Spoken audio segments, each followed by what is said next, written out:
동방 박사들이 헤롯을 만나고 별의 인도함을 받아서 예수님께서 탄성한 장소까지 오게 됩니다. 그런데 밤에 꿈에 천사가 나타나서 헤롯에게 돌아가지 말라는 지시를 받고 동방 박사들이 다른 길로 해서 고국에 돌아갑니다.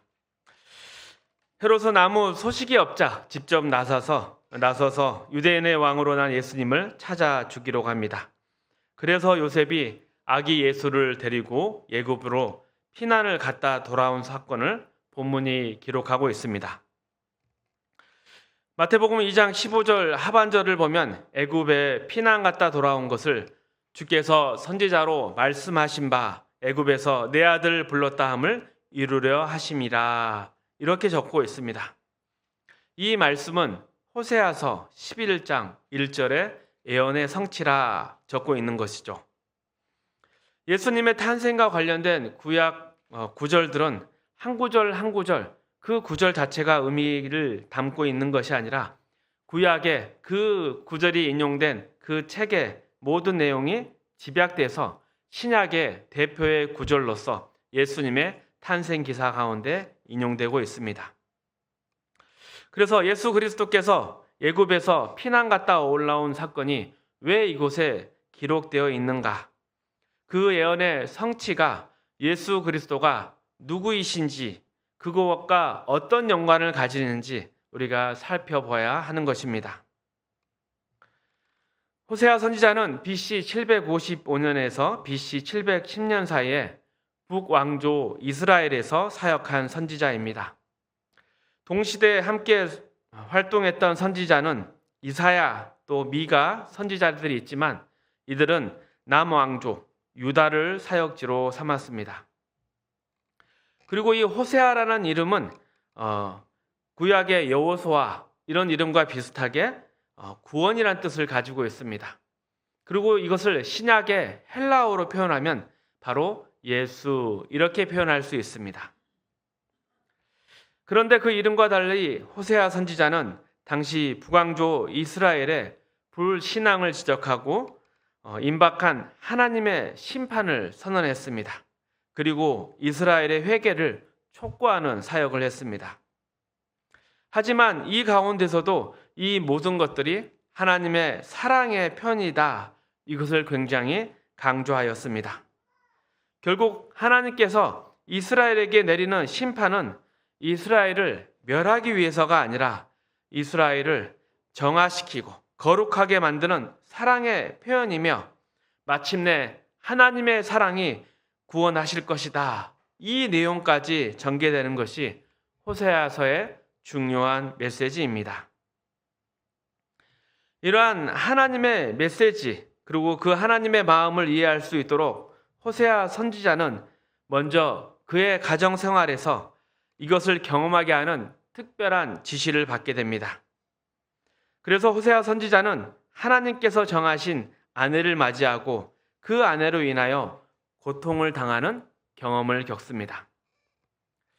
호세아서 1장 2절의 말씀입니다. 저희가 오늘은 호세아서를 주로 설계하기 때문에 호세아서를 한번 찾아보도록 하겠습니다. 호세아서 1장 2절, 구약 1257면에 있습니다.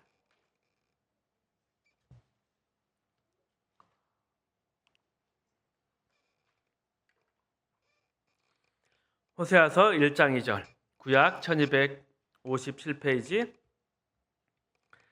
우리 함께 읽어보겠습니다. 여호와께서 처음 호세아에게 말씀하실 때 여호와께서 호세아에게 이르시되 너는 가서 음란한 여자를 맞이하여 음란한 자식들을 낳아라.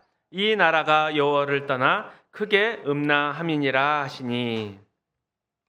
이렇게 기록된 대로 하나님 앞에 불신앙과 불순종으로 떠난 이스라엘에 대한 하나님의 그 마음, 그 슬픔을 경험하도록 음란한 여인과 결혼하라는 요구를 받습니다. 그리고 3절에 이에 그가 가서 디블라임의 딸 고멜을 맞이하였더니 고멜이 임신하여 아들을 낳음에, 이렇게 계속 기록되어 있습니다. 호세아가 결혼한 여인, 이 고멜이란 여인과 결혼해서 아이를 낳게 되는데 셋을 낳습니다. 그런데 이 여자는 이 새 아이를 낳고 나서 남편을 버리고 도망을 갑니다. 그리고 다른 남자들과 살다가 결국 그들에게 버림받고 노예 시장까지 팔려가게 됩니다. 그런데 하나님의 명령으로 선지자는 가서 이 아내를 다시 사오고 아내로 맞아들여서 가정을 다시금 새롭게 회복시키도록 하나님 앞에 요구를 받습니다. 일반의 상식으로는 도저히 이해가 안 되는 일이죠. 그런데 이런 일을 통해서 호세아는 사랑하는 아내가 자기를 버리고 가는 그 도망과 그 배신의 아픔을 경험하게 돼서 하나님께서 이스라엘의 백성의 범죄에 대해서 어떤 마음을 가지는가, 그것을 깨닫게 됩니다. 그러면서도 이 사랑하는 아내를 버리지 못하는 그 사랑이 아내를 다시 사오게 되고 가정을 회복케 하는 그 노력으로 이어진 것 같이 하나님께서 이스라엘 백성에게 무엇을 요구하시고 무엇을 이루시려고 하는가, 거기에 대한 깊은 이해를 가지게 됩니다. 그것이 4절에 기록되어 있습니다. 우리 4절의 말씀 함께 읽어보겠습니다. 여호와께서 호세아에게 이르시되 그의 이름을 이스라엘이라 하라. 조금 후에 내가 이스라엘의 피를 예후의 집에 갚으며 이스라엘 족속의 나라를 폐할 것임이니라. 그날에 내가 이스라엘의 골짜기에서 이스라엘의 활을 꺾으리라 하시니라. 이 이스라엘이라는 것은 북왕조에 있는 북이스라엘에 있는 한 지방의 이름입니다. 평원으로 된 지방인데 이 지명이 등장하는 배경은 이렇습니다. 남왕조 유다는 유다 가문, 즉 다윗 왕가가 왕조를 이어오고 있었지만 북왕조 이스라엘은 솔로몬이 죽고 그곳에서 르호보암에 의해서 갈라져 나왔는데 하나님이 정해주신 왕조가 없었습니다. 그래서 처음에 여로보암이 왕이 되지만 하나님을 따르지 않았기에 패하게 돼서 바아사, 아합으로 계속 그 왕조가 바뀌어지게 됩니다. 이스라엘 지방이 등장한 때에는 아합 집안이 왕조를 이루고 있던 시기인데 하나님께서 이 아합 왕조의 불신앙과 죄로 인해서 그의 부하였던 군대 장관 에후로 하여금 쿠데타를 일으키게 합니다. 그래서 아합의 집안을 다 진멸하셨습니다. 그래서 아합과 이세벨이 이스라엘에서 처 죽임을 당하고 예후가 이곳에서 새 왕조를 열어갑니다. 이런 배경하에서 4절 이스라엘의 피를 예후의 집에 갚으며, 그러니까 예후가 쿠데타를 일으키지 않았습니까? 그래서 그 아합왕, 자신이 모시던 아합왕을 죽인 것, 이것은 분명히 잘못된 일이기에 하나님이 이것을 심판하시겠다. 그것이 이스라엘에서 그 피를 예후의 집안에 갚는다는 뜻이고, 또 이스라엘 골짜기에서 이스라엘의 활을 꺾는다는 말씀 역시 이러한 이스라엘, 북왕조 이스라엘의 모든 것들을 심판하신다는 뜻을 갖고 있습니다. 이것이 바로 호세아 선지자와 고멜 사이의 첫째 아들의 이름인 것입니다. 그래서 이 이스라엘, 그 첫 아들의 이름은 북왕조, 예후의 집안과 북왕조 이스라엘에 대한 하나님의 심판을 예언하고 있는 것입니다. 그런데 6절에서 고멜이 또 잉태하여 딸을 낳음에 여호와께서 호세아에게 이르시되 그 이름을 로루하마라 하라. 그러니까 자녀들의 이름을 계속 상징적인 이름을 지어서 하나님의 뜻을 계시하고 있는 것이죠. 자, 이 로루하마의 이름은 루하마는 귀염을 받다, 사랑을 받다, 이런 뜻입니다. 거기에 로가 붙으면 부정문이 돼서 이뻐하지 않겠다, 사랑하지 않겠다, 난 이스라엘 백성을 다시금 사랑하지 않겠다. 그게 둘째 딸의 이름의 의미인 것입니다. 로루하마, 내가 다시는 이 백성을 사랑하지 않겠다. 그리고 또 8절에 고멜이 노루하마를 젖된 후에 또 잉태하여 아들을 낳음에 여호와께서 이르시되 그 이름을 로암미라 하라. 너희는 내 백성이 아니요 나는 너희 하나님이 되지 아니할 것임이라. 여기서도 셋째, 이 아들의 이름이 로암미인데 암미는 내 백성이다 이런 뜻을 가지고 있고 그 앞에 부정의 로가 붙어서 내 백성이 아니다 이렇게 계속 이름을 붙이고 있는 것입니다. 그러니까 첫째의 이름이 이스라엘을 심판하겠다. 북왕조 이스라엘을 심판하겠다. 둘째의 이름이 로루하마, 내가 이 백성을 다시금 사랑하지 않겠다. 그리고 세 번째 이름이 로암미, 이 백성은 내 백성이 아니다. 이렇게 계속 그 아이들의 이름을 지으면서 하나님의 마음을 이스라엘 가운데 계시하고 있는 것입니다. 이것을 다시 정리해 보면 호세아 선지자가 하나님의 선지자로 이스라엘에 가서 북왕조 이스라엘아, 너희가 하나님을 배반하고 불신앙의 길을 걸었기 때문에 너희는 멸망할 것이다. 그러면서도 하나님께서 이 이스라엘을 왜 멸망시킬 수밖에 없는지 이해하도록 하나님 앞에 어떤 경험을 요구받은 것이 있는데 그게 바로 남편에게 순전한 마음을 바치지 않는 여인과 함께 사는 것입니다. 그리고 그 사이에 아들을 낳아서 이름을 짓는 게 첫째가 이스라엘, 둘째 딸이 로루하마, 셋째가 로암미입니다. 그런데 도대체 이 모든 것은 무엇을 의미하는 것일까요? 가늠한 여인, 남편을 버리고 다른 남자와 가는 여인을 다시 사오는 일도 하고 이름들을 짓는데 심판한다. 내가 더 이상 사랑하지 않는다. 내가 더 이상 내 자식으로 생각하지 않겠다. 이런 이름을 짓고 있는 이 상황, 이 모든 것은 무슨 의미일까요? 우리가 관계 가운데 정말 싫어하면 어떻게 합니까? 정말 미워하기로 작정하면 어떻게 합니까? 그냥 무관심하고 잊어버립니다. 자식 중에 도저히 이 자식이 안 되겠다 흐르면 그 자식과 연을 끊는다 하지 않습니까? 더 이상 상관하지 않고 더 이상 욕도 안 합니다. 그런데 반대로 너 이렇게 할 거냐? 차라리 집을 나가라고. 너 호적에서 파버린다고. 그리고 더 이상 나를 엄마라 부르지 말라고. 이렇게 계속 이야기할 때는 어떤 마음이겠습니까? 진짜 관계를 끊는다는 생각을 가지고 있을까요? 아니면 돌이키기를 원하는 간절한 부모의 마음이 담겨 있는 것일까요? 그렇죠. 잔소리를 해대고 욕을 할 때는 아직도 그 마음 가운데 간절한 부모의 마음이 남아있는 것입니다. 그래서 호세아서 시작을 보면 이스라엘이 하나님의 심판 안에 끝날 것 같지만 이스라엘이 왜 심판받는지 그 이야기를 계속하면서 그리고 어떻게 하나님 앞에 살아야 되는지 회개를 촉구하고 그리고 나서 이야기를 끝내는 것이 아니라 계속해서 다시금 회복시킬 그 하나님의 마음을 호세아서 끄트머리에는 적고 있는 것입니다. 그것이 호세아서 11장에 등장하고 있고 그것이 오늘 마태복음 2장이 인용했던 말씀입니다. 호세아서 11장 1절 말씀부터 7절까지 말씀 우리 함께 찾아보고 읽어보겠습니다.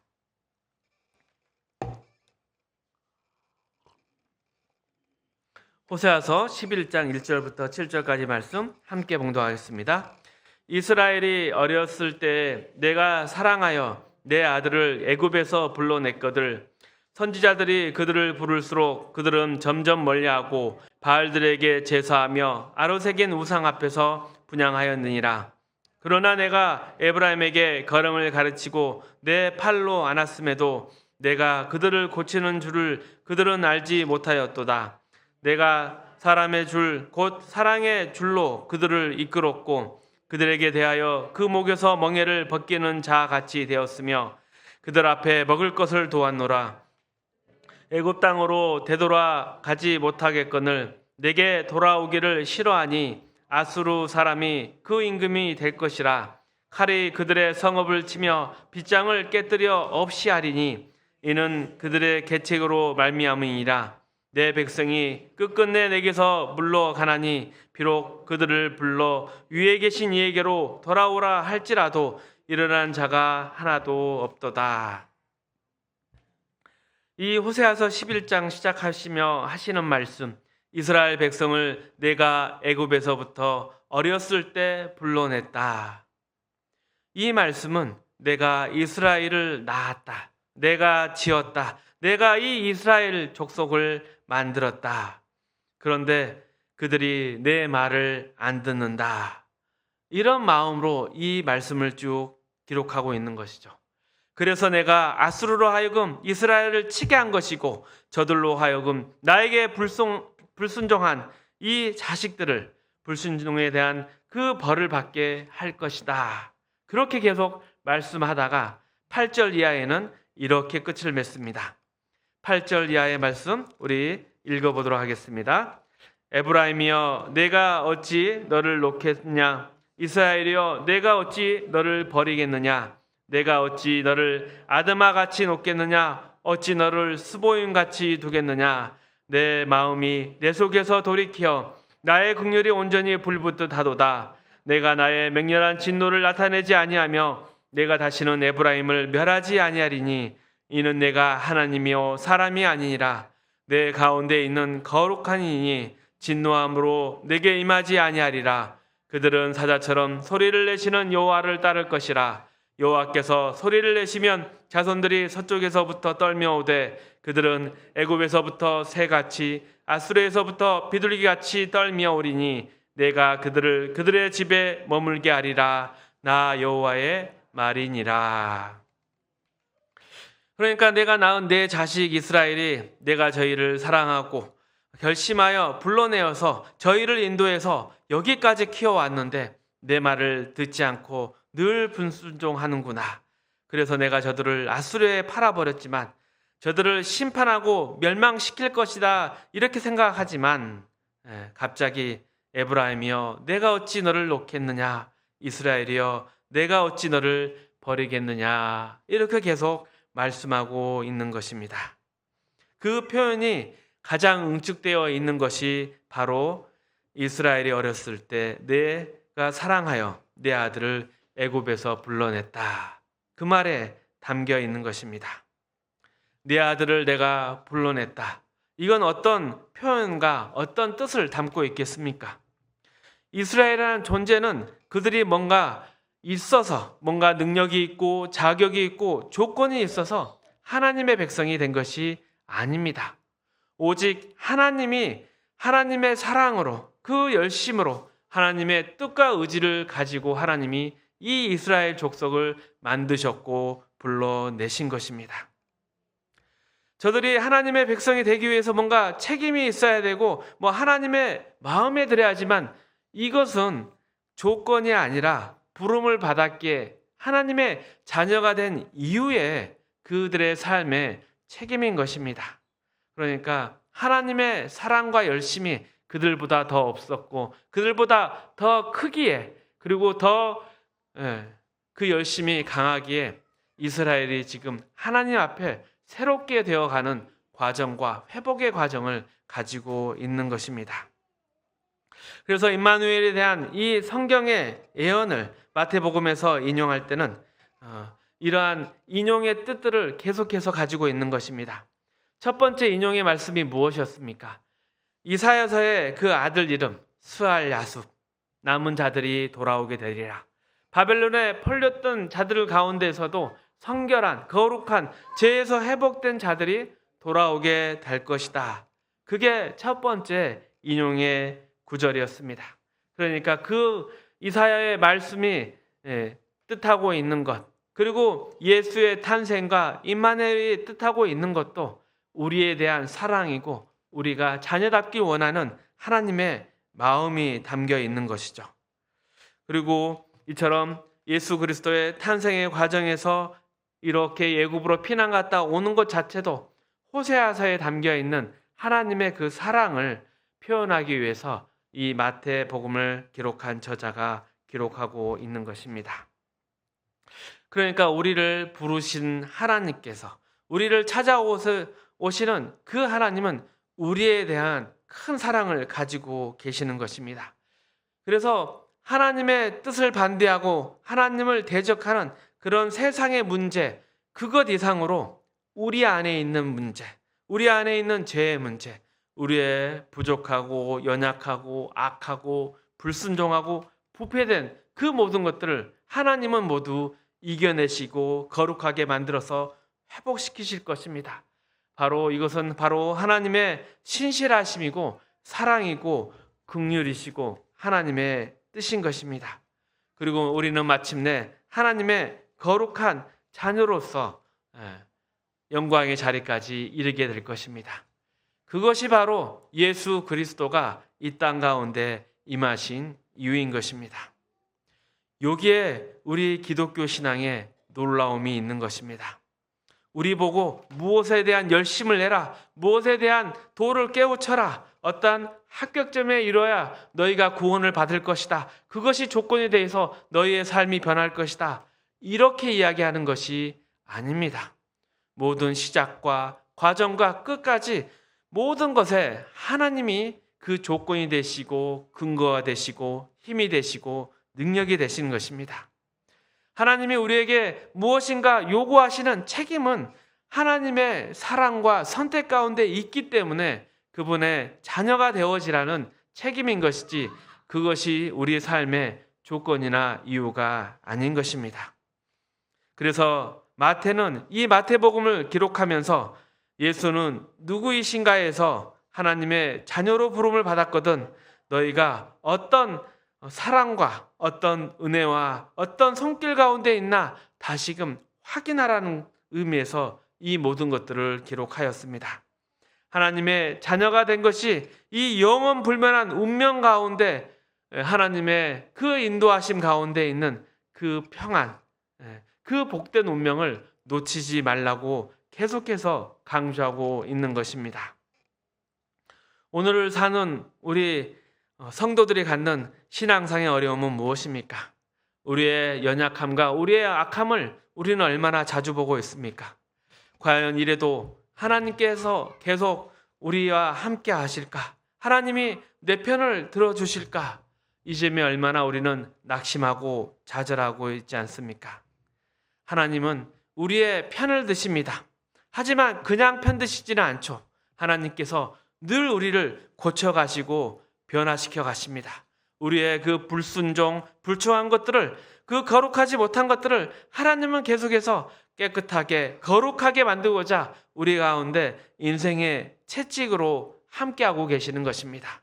하지만 이것은 자녀를 포기하거나 버리신 것이 아닌 것입니다. 성도의 삶이 고단한 것은 하나님이 거룩함으로 찾아오시기 때문입니다. 우리의 모자람, 그 연약함, 그 지은 죄에 대해서 하나님이 외면하지 않으시기 때문입니다. 그런데 그것이 바로 사랑의 손길이고 복주시기 위한 방법이라는 것이죠. 그리고 결국 우리를 아름다운 하나님의 자리, 그 영광의 자리까지 이르게 하실 것입니다. 인생 가운데 변함없는 하나님의 신실하신 사랑하시는 손길입니다. 그것이 바로 이 예수 그리스도의 탄생에 있어서 가장 강조하고 싶어한 것을 마태가 거듭해서 지적하고 있는 것입니다. 그리고 그 사랑이 얼마나 큰 것인지 로마서 8장에서는 이렇게 기록하고 있습니다. 그런즉 이 일에 대하여 우리가 무슨 말을 하리요? 만일 하나님이 우리를 위하시면 누가 우리를 대적하리요? 그러니 하나님의 그 편드심, 그 신실하심과 그 손길 가운데 있으면 그것이 바로 우리의 힘이고 자랑이고 담대함이다 선포하고 있는 것이죠. 하나님의 자녀의 그 모든 안심, 모든 그 승리, 그 운명은 모두 하나님이 함께 하신다. 이 사실 가운데 있는 것입니다. 하나님이 우리를 편드시면 누가 우리를 대적하리요? 이 대적하리요 말 안에는 우리 내면의 죄악들, 그 자책감, 미련함, 게으름, 이 모든 것들을 다 포함하고 있는 것입니다. 그리고 로마서 8장 38절에 내가 확신하노니 사망이나 생명이나 천사들이나 권세자들이나 현재의 일이나 장래일이나 능력이나 높음이나 깊음이나 다른 어떤 피조물이라도 우리를 우리 주 예수 그리스도 안에 있는 하나님의 사랑 안에서 끊을 수 없느니라. 이것이 바로 호세아 선지자를 통해서 이스라엘에게 하신 예언, 내 아들을 애굽에서 불러냈다. 그 속에 담긴 하나님의 사랑입니다. 오늘 사는 모든 그리스도인에게 세상의 핍박이나 시험, 공격뿐만 아니라 하나님의 자녀로서의 그 실패, 연약함, 미련함, 그 제약들, 그럼에도 불구하고 이 모든 것들에도 불구하고 자녀된 기쁨을 누리게 하고 그 운명에 변함이 없고 영원함에 대해서 감사하게 만드시고 또 우리를 부르신 그 하나님의 자녀된 그 자녀의 복을 확인시키는 사건, 그 약속, 그리고 그 모든 것이 집약되어 있는 것, 바로 임마누엘 예수 그리스도, 그리고 애굽에서 내 아들을 불러냈다. 우리의 인생이 하나님 안에 있으므로 우리는 다시금 흔들리지 않는 그 영원한 복의 자리, 승리의 자리로 나아가게 될 것입니다. 그래서 우리는 즐거이 예수를 그리워하고 이 하나님의 사랑을 찬양하게 될 것입니다. 이러한 기쁨과 찬송으로 늘 가득하시기를 주님의 이름으로 축복합니다.